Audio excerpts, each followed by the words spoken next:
Bonjour à tous, bienvenue sur cette toute nouvelle vidéo. On va parler d'un sujet très sensible. Attention, je m'attends déjà à avoir des remarques, des commentaires négatifs, mais je me dois de vous parler de ce sujet qui est un sujet sensible. On va parler de programme 9, loi Pinel. Je vous dis tout ce que j'en pense. À tout de suite.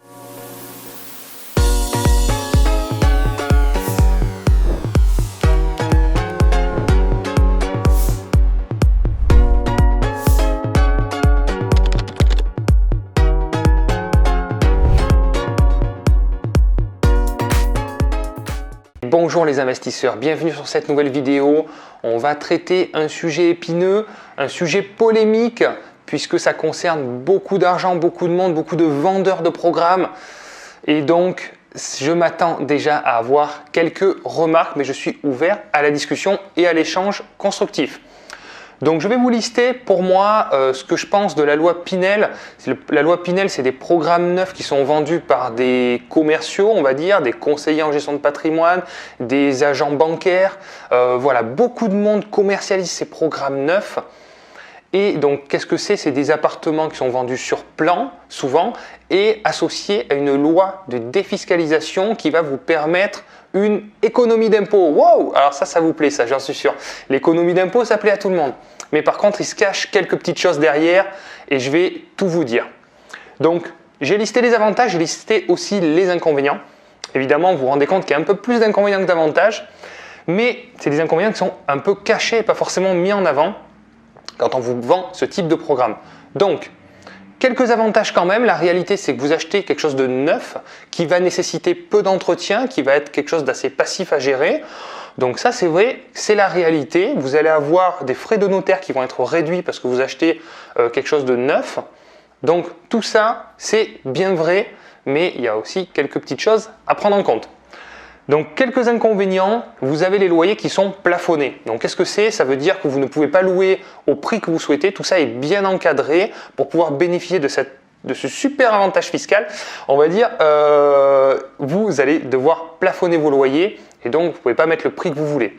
Vous allez également avoir des ressources de vos locataires qui vont être plafonnées. Nous, en tant qu'investisseurs rentables, c'est quelque chose qui va nous embêter parce qu'au final, on va chercher à toucher une population assez haut de gamme. On veut proposer des bons produits sur le marché, plutôt dans la partie haute, avec des loyers assez hauts pour éviter le moins de problèmes possible. Et donc, le plafonnement des ressources de nos locataires, c'est quelque chose qui peut être aussi un inconvénient. La rentabilité, bien évidemment, la rentabilité sur ce type de programme, on va être entre 4 à 5-6% maximum de rentabilité. Bon, on est souvent en dessous de 6%. Et donc, qu'est-ce qui se passe quand on est sur des rentabilités aussi faibles? Eh bien, on doit faire un effort d'épargne. Alors ça, c'est l'argument un peu fort de tous ces agents commerciaux qui vendent ces programmes neufs. C'est-à-dire qu'ils vous disent, oui, vous faites un effort d'épargne pour vous constituer du capital et rembourser votre emprunt et avoir plus tard un appartement remboursé. Bon, moi, je n'ai pas tout à fait cette vision-là. Donc, l'effort d'épargne, ça veut dire que vous êtes en différentiel bancaire négatif. Qu'est-ce que c'est le différentiel bancaire? C'est-à-dire que vous prenez votre mensualité de prêt qui va être plus importante que vos loyers qui sont pondérés et en fait, vous avez un taux d'endettement qui va augmenter après cet investissement puisque vous avez plus de charges que de revenus. Donc pour quelqu'un qui souhaite réinvestir et enchaîner plusieurs projets, c'est un réel frein, c'est un réel problème puisque votre taux d'endettement augmente et que la banque, clairement, sur vos prochains projets, va se rendre compte que vous perdez de l'argent en investissant. Donc gros point négatif quand on veut être un investisseur durable et rentable. Ensuite, c'est souvent des biens qui sont vendus un peu plus cher que le prix du marché. Pourquoi? Parce qu'ils vous vendent ce programme de défiscalisation, l'Eldorado de l'économie d'impôt. Et donc, ils disent on peut rajouter un petit peu, ils vendent un petit peu plus cher, sachant qu'il y a des grosses commissions derrière pour tous ces vendeurs. Donc, c'est des programmes qui sont vendus un petit peu plus cher que des programmes neufs sans déduction fiscale. Donc, si le bien n'est pas loué, encore un inconvénient, c'est-à-dire que vous perdez l'avantage fiscal. Attention, si vous achetez ce programme dans une zone où il n'y a pas de demande locative, comme c'est le cas des fois, étudiez bien la zone où vous achetez ce type de projet, si vous en achetez, ou si vous en avez acheté, parce que si le bien n'est pas loué, En plus de ça, le bien n'est pas loué, mais en plus vous perdez la carotte fiscale, vous perdez l'avantage. Donc là, ça fait double coup de massue, quoi. Ensuite, obligation de louer pendant 6 ans, donc pas question d'y habiter dedans. Hein. Si vous voulez bénéficier encore une fois de cet avantage fiscal, vous devez louer votre appartement pendant minimum 6 ans. C'est des projets qui sont assez longs parce que c'est vendu en VFA, donc vente en futur achèvement, c'est-à-dire sur plan. Donc c'est des projets qui sont assez longs en termes de temps. Donc si vous voulez enchaîner plusieurs projets, c'est toujours embêtant parce que vous n'avez pas vos premiers loyers avant de repartir sur un autre projet. Et les coûts ne sont pas complètement maîtrisés puisque la copropriété n'est pas encore fonctionnelle. On ne connaît pas les vrais coûts des charges. Et donc ça, c'est pareil pour se projeter en termes de gestion financière. C'est un petit peu compliqué aussi. Ensuite, alors le gros warning, c'est ça, c'est que ça, c'est souvent caché, on ne vous le dit pas. Mais vous avez une économie d'impôt qui va finalement gommer la fiscalité de votre nouvel investissement. Qu'est-ce que je veux dire par là? C'est que quand vous allez acheter ce type de bien, c'est un bien que vous devez acheter obligatoirement en nom propre et donc en location nue uniquement. Vous ne pouvez pas faire de meublé.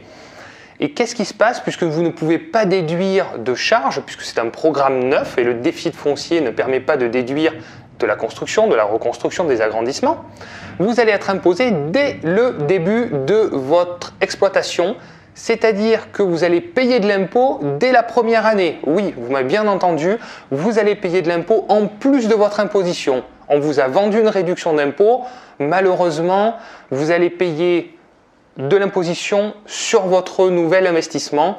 Donc soit en microfoncier, vous avez un abattement de 30% et le reste est imposé sur votre tranche marginale d'imposition plus 17,2 de CSG, soit vous êtes au réel, mais vous ne pouvez pas déduire grand-chose puisque vous n'avez pas de travaux déductibles. Et donc là, eh bien c'est pareil, vous allez fortement être fiscalisé. Donc la réalité, c'est que souvent, l'économie d'impôt proposée va gommer en partie votre nouvelle fiscalité sur ce projet-là.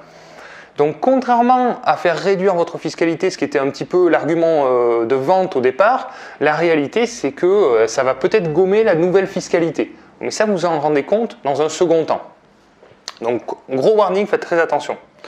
Bon, ben, le cash flow négatif, c'est tout ce qu'on ne veut pas en tant qu'investisseur rentable, c'est-à-dire que vous prenez vos revenus, vous prenez vos charges.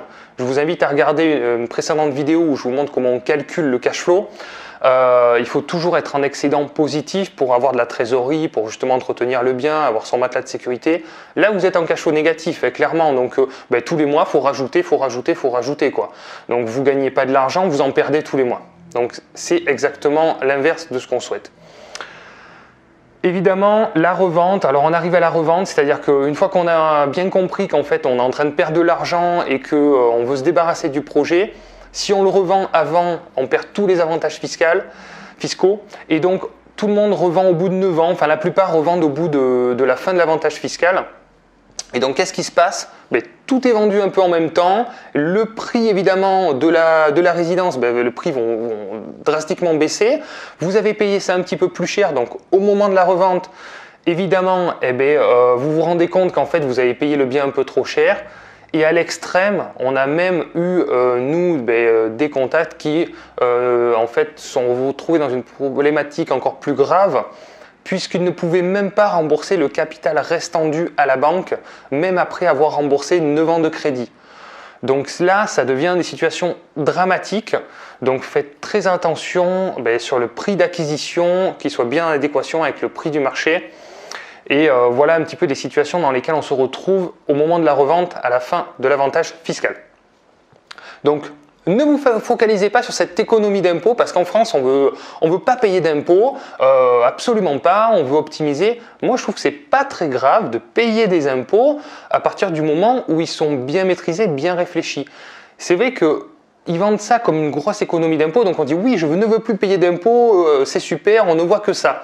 Mais posez-vous la question, simplement, est-ce que vous préférez avoir une économie d'impôt de 2 000 € ou avoir 4 000 € de cash flow positif à la fin de l'année? Le calcul est simple. Je pense que vous aurez vite compris ce que je veux dire par là. Donc sur ce, j'espère que ça a pu vous éclaircir un petit peu sur ces programmes de loi Pinel neufs vendus par des commerciaux. Attention, je parle bien de ça sur des agents commerciaux. On ne parle pas de loi Pinel qui peut être aussi exploitée soi-même, c'est-à-dire que vous pouvez vous-même faire de la construction, vous pouvez vous-même construire des maisons, des immeubles et exploiter. Et à ce moment-là, optimiser tout le processus et tous les postes à étudier, ça peut-être devenir intéressant dans ce cas précis, mais uniquement. Donc voilà les éléments, voilà ce que je voulais vous dire. Ben écoutez, je vous laisse me dire ce que vous en pensez dans les commentaires, me mettre un petit like si vous avez aimé cette vidéo. Et puis écoutez, je vous dis à très vite. N'oubliez pas que je fais des lives de plus en plus régulièrement et je suis là pour répondre à toutes vos questions. Merci d'avoir regardé cette vidéo. Je vous dis à très vite pour la prochaine, à samedi prochain. Ciao, ciao!